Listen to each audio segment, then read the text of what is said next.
Hello friends, welcome to math Brijendra coaching centre. दोस्तों, आज की इस वीडियो हम देखेंगे एमपी फॉरेस्ट गार्ड के लिए साइंस विज्ञान एक्सपेक्टेड क्वेश्चन। फ्रेंड्स, ये सेट हमारा रियल पेपर जैसे प्रश्नों का सेट होता है। ये पार्ट नंबर 13 है फ्रेंड्स। पार्ट नंबर 12 बोले तो 12 तक अपलोड हो चुका है। अगर आप लोग अभी तक नहीं देखें तो इसी वीडियो के डिस्क्रिप्शन में आपको प्ले लिस्ट का लिंक मिल जाएगा, मध्य प्रदेश वन रक्षक के नाम से, वहाँ से आप देख सकते हैं। इन सेटों को लगाकर हमारा टारगेट होता है फ्रेंड्स कि हमको 20 आउट ऑफ 20 लाना है। ठीक है, बहुत सेलेक्टेड क्वेश्चन मैं आप लोगों के लिए लेकर आता हूँ फ्रेंड्स। आप पूरा वीडियो लास्ट तक जरूर देखिए, आपको खुद समझ में आ जाएगा कितना इंपॉर्टेंट क्वेश्चन है। ठीक है, और पूरा लास्ट तक वीडियो जरूर देखिए। ओके डियर फ्रेंड्स, तो चलिए देखते हैं पहला क्वेश्चन। देखिए फ्रेंड्स, पहला क्वेश्चन है, किसका अपवर्तनांक अधिकतम होता है? माणिक का, नीलम का, डायमंड का, क्राउन ग्लास का। अब देखिए डायमंड का कितना होता है फ्रेंड्स, आप सभी को मैं याद भी करवाया हूँ, 2.42 होता है। ठीक है, अब देखिए ग्लास का कितना होता है, 1.5 होता है फ्रेंड्स। लेकिन यहाँ पास क्राउन ग्लास का पूछा जा रहा है फ्रेंड्स, तो क्राउन ग्लास का होता है 1.52 होता है। ठीक है, और देखिए तो इसमें सबसे ज़्यादा जो पाया जाता है फ्रेंड्स वो किसका पाया जाता है? डायमंड बोले तो हीरे का, 2.42। ऑप्शन नंबर सी आपका सही हो जाएगा। ओके, नेक्स्ट क्वेश्चन है फ्रेंड्स कि निम्नलिखित में से कौन सा गुण आधुनिक आवर्त सारणी के वर्ग में नीचे की ओर घटता है? पहले तो आपको बताना है फ्रेंड्स, आधुनिक आवर्त सारणी का खोज किसने किया है और कब किया था। ठीक है, उसका आंसर आपको कमेंट सेक्शन में लिखना है। अब देखिए जो हमारा मॉडर्न पीरियोडिक टेबल है फ्रेंड्स, मैं थोड़ा सा बना देता हूँ आपको हिंट के लिए। ठीक है, इसमें से जो ये वर्ग होते हैं, ठीक है, ये वर्ग, इसमें से ऊपर से नीचे आने पर मतलब किन किन गुणों में क्या परिवर्तन होता है? बोल रहा है वर्ग में नीचे की ओर घटता है। ऐसे कौन कौन से गुण हैं जो वर्ग में नीचे की तरफ आने पर क्या होते हैं? घटते हैं।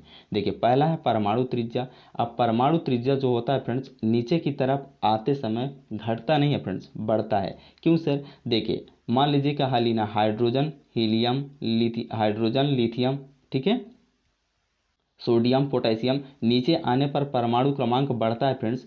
जब परमाणु क्रमांक बढ़ेगा तो उनके कक्षक का आकार बढ़ेगा। ठीक है, जब उनके कक्षक का आकार बढ़ेगा फ्रेंड्स इस प्रकार से, जैसे पहले इस प्रकार फिर इस प्रकार कक्षक का आकार बढ़ेगा, तो ये जो परमाणु का जो ये त्रिज्या होगा फ्रेंड्स, ये त्रिज्या तो बढ़ेगी। आप बोलेंगे सर बिल्कुल बढ़ेगी। ठीक है, तो यहाँ पास परमाणु की त्रिज्या घटेगी, ये गलत होगा फ्रेंड्स, बढ़ेगी ये। ठीक है, अब देखिए यहाँ पास आइए धात्विक गुण।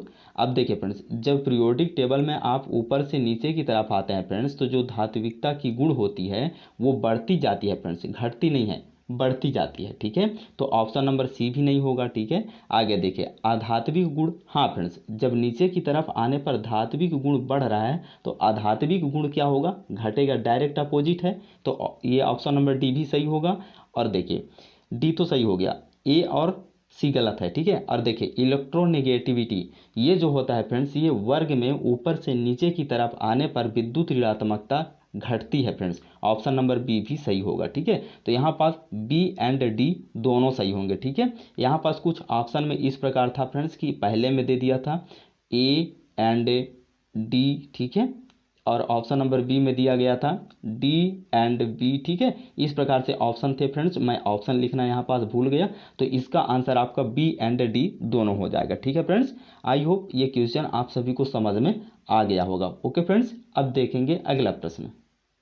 क्या है ना फ्रेंड्स, ये क्वेश्चन ढूंढना, फिर लिखना, टाइप करना, सेट करना, फिर आपको पढ़ाना, थोड़ा काम ज़्यादा हो जाता है फ्रेंड्स। ठीक है, तो इसलिए थोड़ा मिस्टेक हो जाता है, कभी कभी हो गया, आप मैनेज करेंगे। बस ऑप्शन बस नहीं लिखा था। ठीक है फ्रेंड्स, आप लोगों की सपोर्ट की ज़रूरत है फ्रेंड्स, सब बहुत अच्छे तरीके से चलने वाला है। ठीक है, देखिए नेक्स्ट क्वेश्चन है कि कौन सा नियम सिद्धांत दर्शाता है कि अच्छे अवशोषक अच्छे उत्सर्जक होते हैं? यहाँ शोषक नहीं है फ्रेंड्स, अवशोषक है। ठीक है, अच्छे अवशोषक अच्छे उत्सर्जक होते हैं। Newton, Archimedes, pascal, Kirchhoff. तो इसका आंसर होगा friends option number D, Kirchhoff. Kirchhoff का नियम यह बताता है फ्रेंड्स कि जो वस्तु जितना अच्छा प्रकाश का अवशोषक होगा, एब्जॉर्बर्स होगा, ठीक है, वह उतना ही अच्छा क्या हो जाएगा? उसका उत्सर्जक होगा। ठीक है, मीन्स जैसे आप बोल सकते हैं फ्रेंड्स, जो काली वस्तु होती है, ठीक है, जो काली वस्तु होती है वो प्रकाश को जितना अच्छे तरीके से मतलब अवशोषित करती है, उतने ही अच्छे तरीके से वो प्रकाश को क्या करती है? ऊर्जा को उत्सर्जित भी करती है। नेक्स्ट क्वेश्चन है फ्रेंड्स कि ब्राइन खाली स्थान अम्ल और खाली स्थान क्षार का लवण है। बहुत important question friends, very very important question है। इस प्रकार के सेलेक्टेड क्वेश्चन मैं आपके लिए लेके आता हूँ ना फ्रेंड्स कि पूरे यूट्यूब पर कहीं नहीं मिलेगा, ठीक है। बस आपको पूरे शिद्दत से मेहनत करना है मेरे साथ, ठीक है। आप देखिए आपका 20 में से 20 तो नहीं आएगा तो 18 नंबर तो आपका कोई नहीं हटा सकता, ये मैं गारंटी के साथ कहता हूँ। लेकिन हाँ, पूरा प्रैक्टिस सेट आपको लगाना पड़ेगा फ्रेंड्स, तभी एक दो वीडियो में कुछ होने वाला नहीं है, ठीक है। तो देखिए बोल रहा है कि ब्राइन खाली स्थान अम्ल और खाली स्थान क्षार का लवण है। अब देखिए फ्रेंड्स, जो ब्राइन होता है वो प्रबल अम्ल होता है और प्रबल क्षार होता है। तो ऑप्शन नंबर इसका डी सही हो जाएगा। बहुत इंपॉर्टेंट क्वेश्चन फ्रेंड्स, इसको आप अच्छे से नोट डाउन करके रखेंगे इन सभी क्वेश्चनों को, ठीक है। अब देखेंगे अगला प्रश्न। नेक्स्ट क्वेश्चन है डियर फ्रेंड्स कि मंद प्रकाश में खाली स्थान को फैलाता है ताकि अधिक प्रकाश आंख में प्रवेश कर सके। टॉप क्लास क्वेश्चन है फ्रेंड्स। देखिए, कार्निया पुतली को फैलाता है कि आइरिस पुतली को फैलाता है कि पुतली रेटिना को फैलाता है कि सिलियरी मांसपेशी आइरिस को फैलाता है। देखिए, जो मंद प्रकाश होता है फ्रेंड्स, वहाँ हमारे आंख में बहुत अधिक लाइट प्रवेश करने की ज़रूरत होती है, तभी हमको बाहरी वस्तु दिखाई दे पाएंगे, ठीक है। तो ये कार्य कौन करता है? ये कार्य कब होगा? जब होगा फ्रेंड्स, जब प्रकाश मंद होगा, ठीक है। लेकिन ये कार्य कौन करता है? आइरिस जो होता है फ्रेंड्स, वो पुतली को क्या करता है? फैलाता है। अब देखिए, मैं आपको डायग्राम बना के समझाने की कोशिश करता हूँ, ठीक है। ये मान लीजिए इस तरह होता नहीं है, मान लीजिए ये आँख है, ठीक है। समझाने के लिए यहाँ पास ये जो अंदर में छोटी सी जो होती है काली काली फ्रेंड्स, ठीक। चलिए मैं इसको कलर से इसको रंग भी देता हूँ, ठीक है। जो ये काली काली वस्तु यहाँ पास होती है फ्रेंड्स, ठीक है, उसको क्या बोला जाता है? आइरिस बोला जाता है, ठीक है। यहाँ पास काली काली वस्तु मतलब काली काली होती है, यहाँ पास ये आइरिस होता है, ठीक है। और इसके जस्ट बीच में एक पॉइंट होता है फ्रेंड्स, उसे क्या बोला जाता है? जो बीच में पॉइंट होता है वो सफ़ेद होता है, ठीक है। उसमें यहाँ पास, ठीक है, उसमें लाइट प्रवेश करता है। सफ़ेद नहीं फ्रेंड्स, नीला होता है, इसमें लाइट प्रवेश करती है, ठीक है। तो ये जो नीला होता है, ये लाइट प्रवेश करने वाला जो स्थान होता है, ये होता है आपका क्या फ्रेंड्स? पुतली होता है। क्या बोलते हैं इसको? पुतली। लेकिन आइरिस किसे कहते हैं? जो काली काली मैं इधर ड्रॉ किया हूँ फ्रेंड्स काला रंग से, ये होता है आपका आइरिस। बोले तो जो प्रकाश को अंदर या बाहर जाने में, पुतली को फैलाने या सिकोड़ने का काम करता है, ठीक है। तो देखिए, मंद प्रकाश में जो आइरिस होता है वो पुतली को क्या करता है? फैलाता है ताकि अधिक प्रकाश आंख में प्रवेश कर सके। ऑप्शन नंबर यहाँ पास बी आपका सही हो जाएगा। ओके फ्रेंड्स, क्वेश्चन कैसा लगा कमेंट सेक्शन में जरूर बताइए, ठीक है। अब देखेंगे अगला प्रश्न। देखिए फ्रेंड्स, नेक्स्ट क्वेश्चन है अब बहुत इंपॉर्टेंट क्वेश्चन है, इसमें आपको बहुत कुछ सीखने को मिलने वाला है। देखिए, बोल रहा है कि दो तारों की लंबाई का अनुपात 1:4, त्रिज्या का अनुपात 1:2 और P1/P2 प्रतिरोधकता का अनुपात आपको दिया है 3/1 है, तब उनका प्रतिरोध का अनुपात होगा। बहुत इंपॉर्टेंट क्वेश्चन है, मैं शुरू में ही बोला फ्रेंड्स।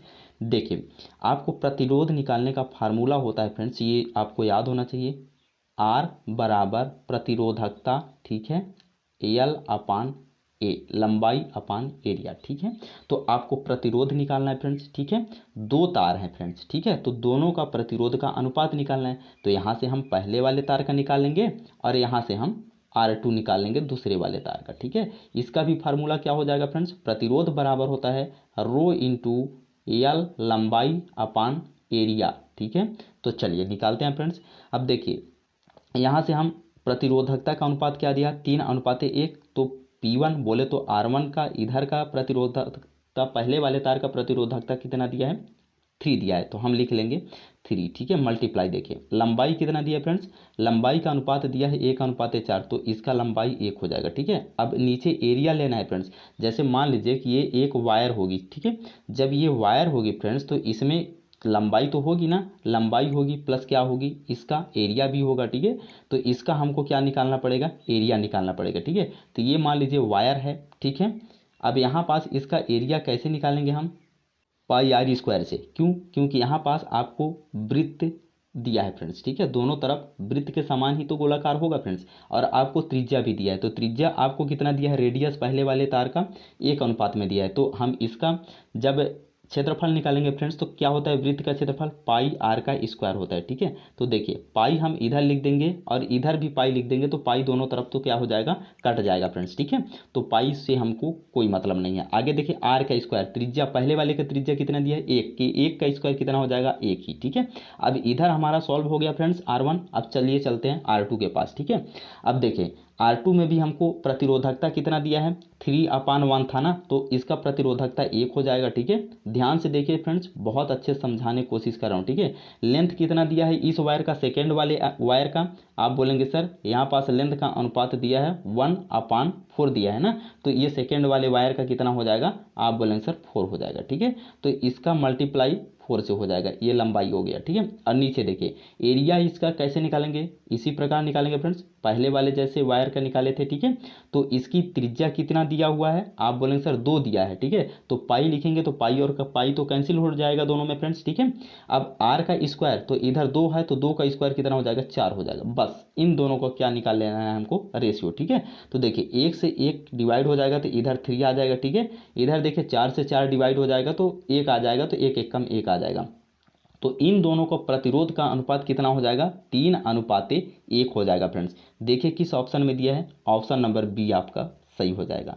क्वेश्चन कैसा लगा फ्रेंड्स, कमेंट सेक्शन में ज़रूर बताइए। ठीक है, अगर अच्छा लगा होगा दिल से लाइक करके शेयर करिए फ्रेंड्स। ठीक है, आपकी प्यार एवं सपोर्ट की बहुत ज़रूरत है हमें, आपका इसी तरह से प्यार एवं सपोर्ट बना रहा तो मैं आपको साइंस में जीरो से हीरो ज़रूर बना दूंगा। ठीक है, आपसे कुछ नहीं आता है फिर भी आप ज़रूर देखिए, सीख जाएंगे फ्रेंड्स, एक बार नहीं, 2 बार नहीं, 3 बार में तो आप सीख ही जाएंगे। ठीक है, अब देखेंगे अगला प्रश्न।